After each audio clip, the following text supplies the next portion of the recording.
The morning Tina Satchwell vanished began like a quiet, ordinary ripple in a small Irish town, but by nightfall it had become a storm that would swallow the nation whole. Rain hung low over the houses of Youghal, giving everything a damp, muted glow, the kind that makes secrets feel heavier.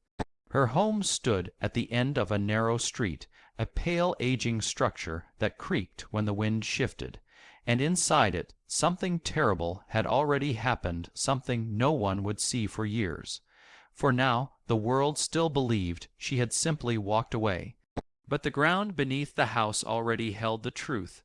Tina Satchwell had been known for her warmth, quiet but bright, a woman who filled rooms with a soft steadiness.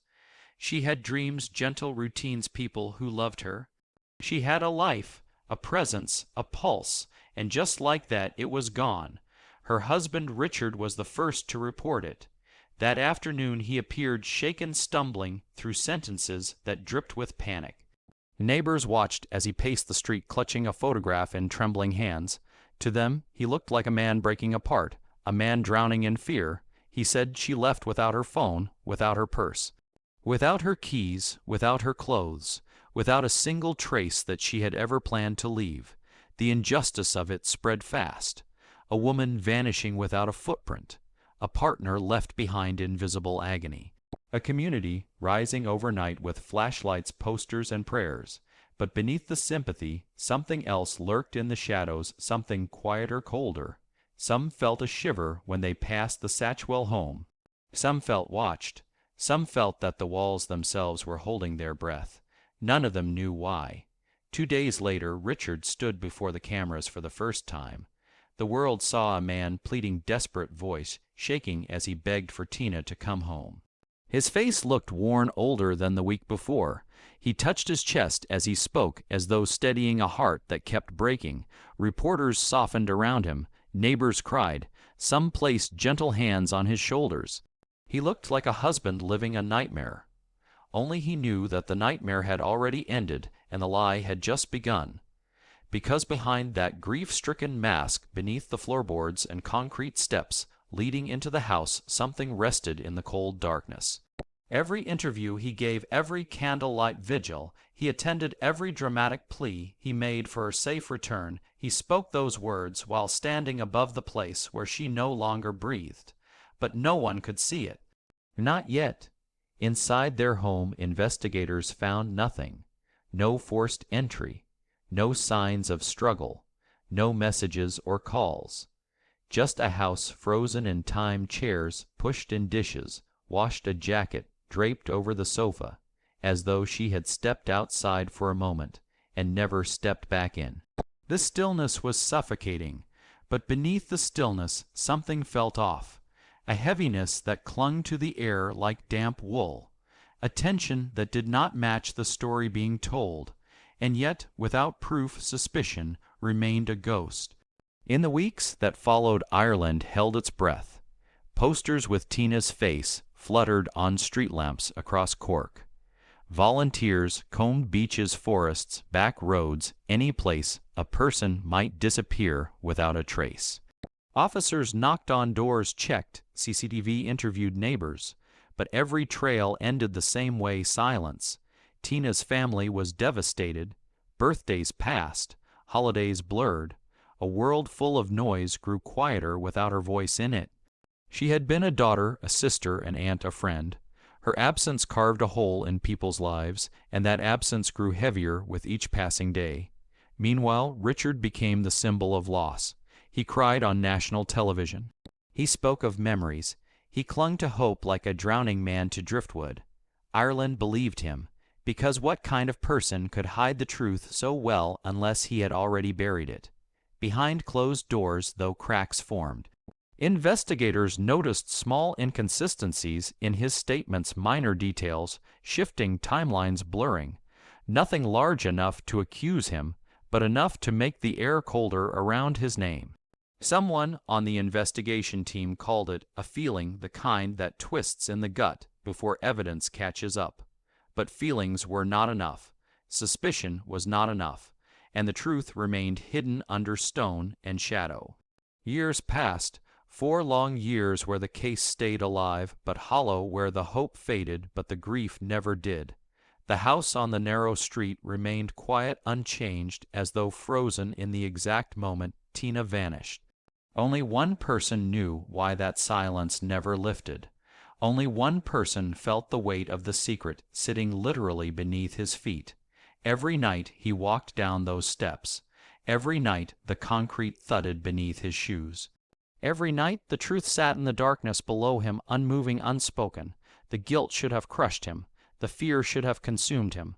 But some men can stand above the grave they dug and still pretend they are grieving.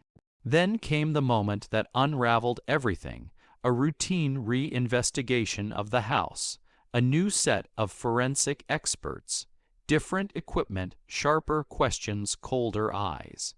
They returned to the scene not because they expected to find something, but because something about the case had always felt unfinished. A detective paused at the bottom of the staircase, the same spot Richard had walked over thousands of times. There was a faint irregularity in the concrete, barely perceptible, but enough to send a chill up her spine, enough to lead to a scan, a test, a reading, enough to spark the discovery that would finally break the case open. As the machines hummed and lights scanned the ground, the truth began whispering from below, pushing up through the cold concrete, like a trapped voice finally given air. Something was beneath the floor. Something that should not have been there. Something that had been waiting to be found. The detective's breath caught. The air thickened, and the house, silent for years, seemed to exhale for the first time. Because after 4 years of lies, grief, and public sympathy, the grave was about to be opened, and everything the nation believed was about to collapse. The house on Grattan Street had always felt haunted, but now, under the cold white hum of forensic lights, it finally showed its first crack. The reading from the ground-penetrating scanner was not just an anomaly. It was a shape, a mass, a silhouette curled beneath hardened cement. A silence swept through the investigators, the kind that happens when instinct and evidence collide. For 4 years, suspicion had been drifting like smoke. Now it was thick enough to choke on. The order was simple, clinical, and heavy: break the floor, break the lie, break the illusion that had fooled an entire nation. As officers prepared the equipment, Richard sat outside the house in the patrol car, his hands clasped so tightly they trembled. From the outside, he looked like a terrified husband waiting for tragic news, but inside his chest panic clawed like an animal, because he knew what they would find. He knew what they were about to expose. He knew that the secret he had buried beneath concrete, his final attempt at control, was finally slipping from his grasp. The first crack of the jackhammer shattered the silence. Dust clouded the air, rising like ghosts. The ground split open, and beneath the rubble something soft and unforgiving emerged. The room grew colder. The nation's 4-year mystery was about to step into the light. As the concrete broke away piece by piece, an outline took shape: fabric bone, the unmistakable remnants of a human form curled tightly as if trying to hide from the world. Time had frozen her in that position. The darkness had preserved her truth. Tina, she was there, exactly where she had never belonged.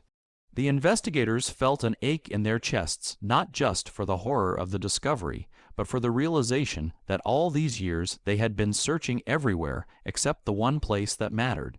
Right beneath her own home, right beneath his feet, news vans swarmed the street within hours. Reporters stood behind yellow tape, their microphones trembling in the wind. The same journalists who had comforted Richard years earlier now whispered in disbelief. The story had flipped. The power dynamic had snapped. The grieving husband, once hugged, pitied, and praised, was now the man escorted into a police car with cold wrists and a bowed head. But even then he kept his face composed. He sighed, he frowned, he covered his eyes as if overcome by heartbreak.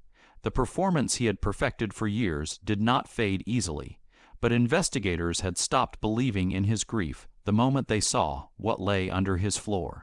Inside the interrogation room, the air felt metallic, heavy with the scent of inevitable truth.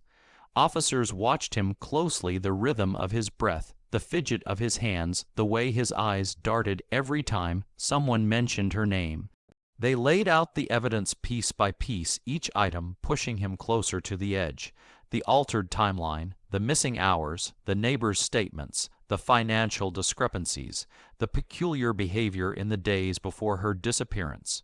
The sudden cleaning, the sealed floor. Every fragment he once hid behind now became another stone stacking against him. His facade cracked, not with confession, not with remorse, but with fear. Outside, the public's grief shifted into something darker: betrayal.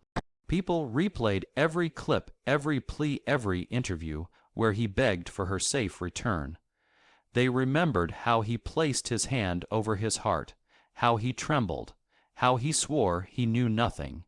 He had stood above her grave as he asked the world to find her. The cruelty of it made the nation sick.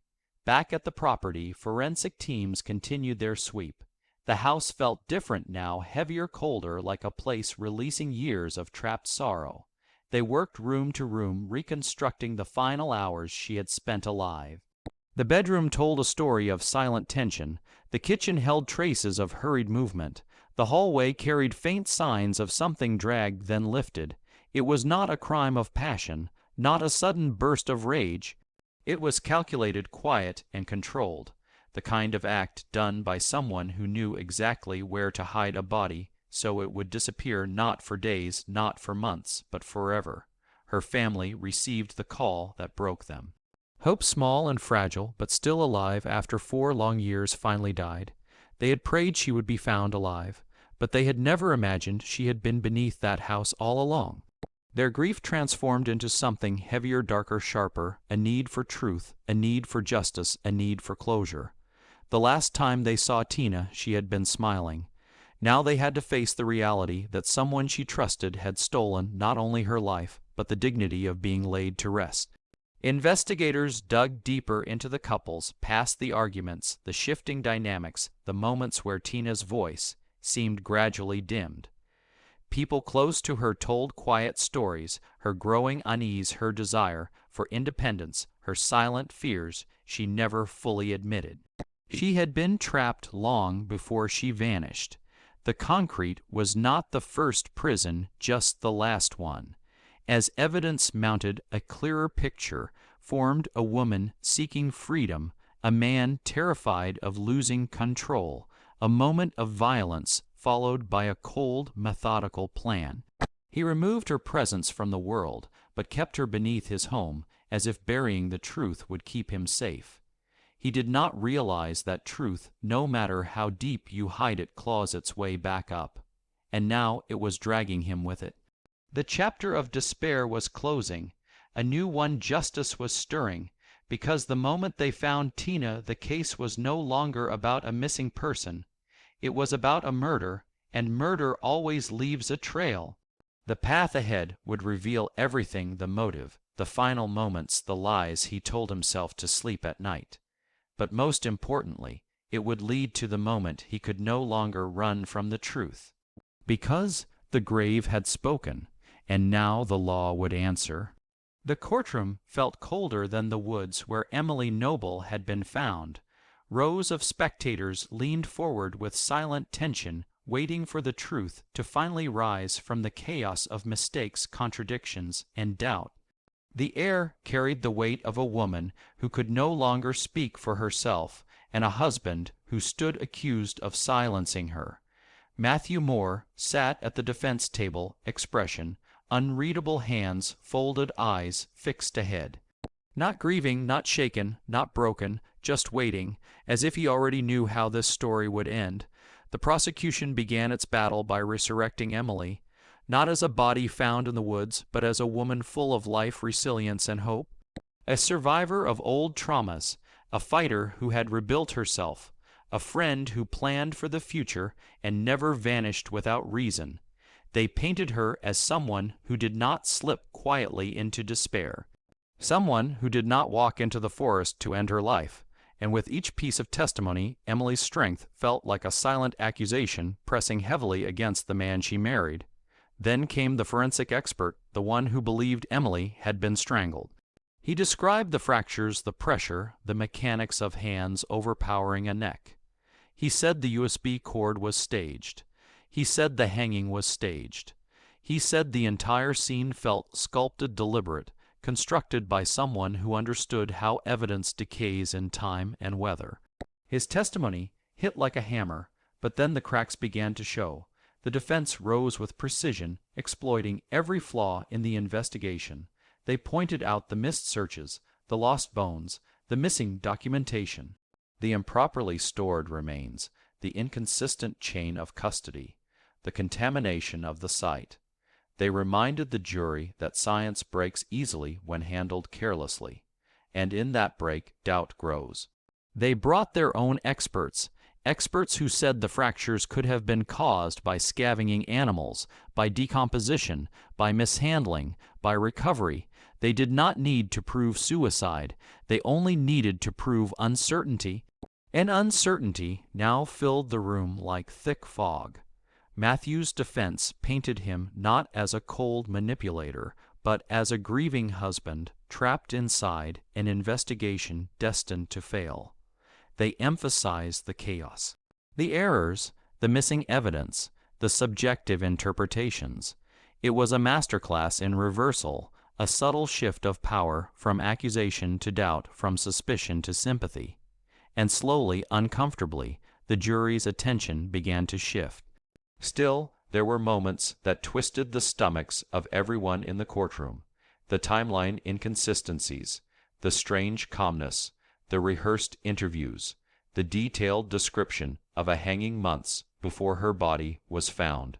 Each detail felt like a ghost pulling at threads the defense wanted ignored.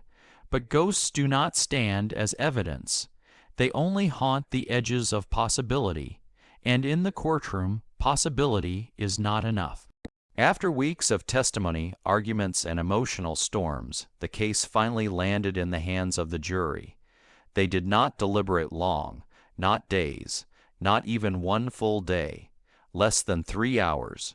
3 hours to decide if Emily Noble was murdered or if the investigation had murdered the truth.